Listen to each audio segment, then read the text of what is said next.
Normally, as we know, this budget cycle is annual, and so I believe if we create the culture, starting from immediately after a budget is passed, to start working on the next budget, we can now get the involvement of all the parties concerned to these processes. I think the first thing we need to do is to agree as to what are the national priorities. What should the federal government do? Look at it, for example, if you are asked what are the challenges in Nigeria, every Nigerian probably will mention the same issues, which is number one, which is number two, which is number three. And if there are even variances, it will not be much. For example, we know security is an issue. We know hunger or food security is an issue. We know infrastructure is an issue. So if we agree that these are the major issues in the country, and we have national policies on this, then even if it is now, like the previous speaker said, if we are going to do some things across the country and ensure that there is equity, and in ensuring every location is taken care of, we can say, for example, okay, fine, security issues. What do we do? Let's face it.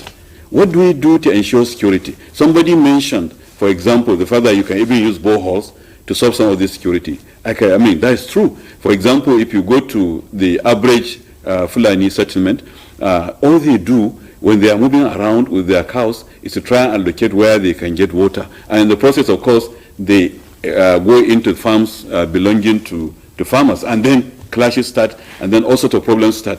Now, if we know that is a problem, and we want to solve their problem, what does it take, for example, to go, to see we have a national policy in the next 3 years, in the next 4 years, in the next 5 years, we want to ensure that every settlement has sufficient potable water, including farmers and especially livestock farmers. If that is a policy, and we agree that is a policy, then that is taken care of. Now you bring in the legislators, because they are representative of the people. We have no doubt about that. They have been elected duly by the people, so they should know who among their people, who should be, why it should be prioritized, which one should come first, which one should come second and third.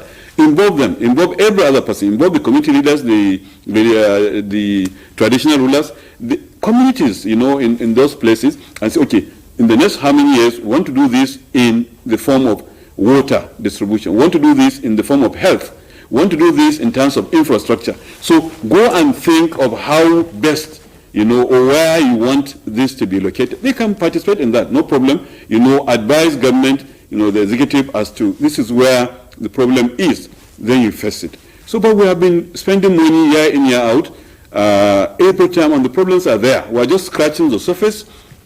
We have not solved any problem. We have not solved infrastructure. We have not solved electricity. We have not solved poverty. We have not solved health. We have not solved education. We have not solved anything.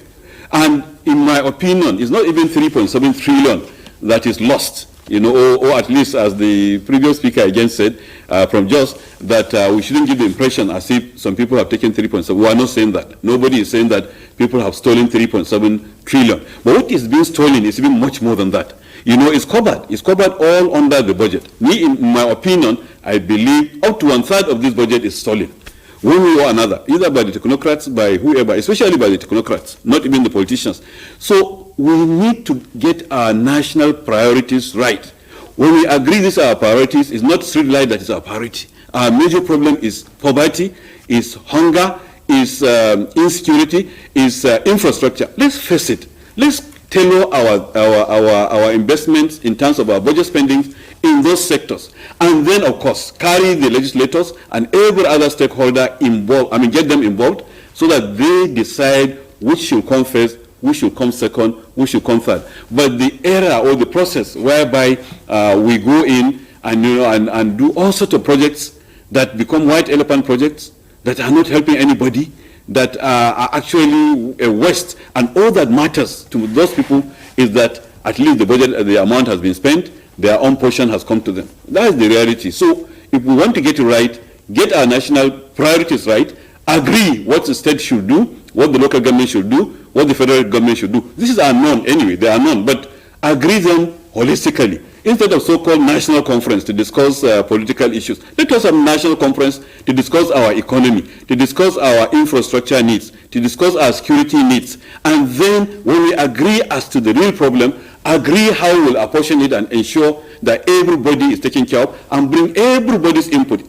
especially the elected representative of the people. Let them be part of it, but then let them not just go and insert a project that they don't have the technical competence. They cannot estimate. They just put a figure, in the budget. Put 1 billion here, put 300 million here, put 500 million here. You don't have the capacity, to estimate, to actually do a base of quantities on this, but you have put the money aside. Maybe it will be enough. Maybe it's more than enough. Maybe it will not be sufficient this year. So you have started the project, you cannot finish it. Maybe the project has been done, it cannot be utilized, or at least you don't have the means to hire the staff that will manage that structure that you put. All of these are what we are talking about. Thank you.